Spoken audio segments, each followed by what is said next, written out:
In this video, we will take you through every step of the asphalt laying process with required specifications for detailed understanding.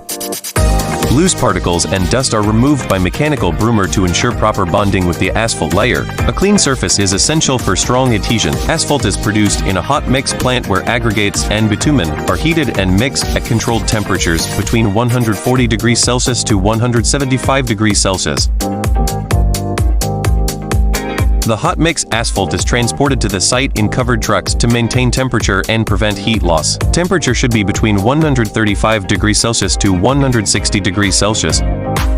Tray test is performed to check the application rate of bitumen. The weight difference divided by the tray area gives the application rate, usually 0.5 liters per square meter. The asphalt paver spreads the hot mix evenly to the required thickness, width, and level according to design specifications. Maintaining the asphalt temperature around 105 to 140 degrees Celsius is critical to ensure proper compaction, achieving required density and durability.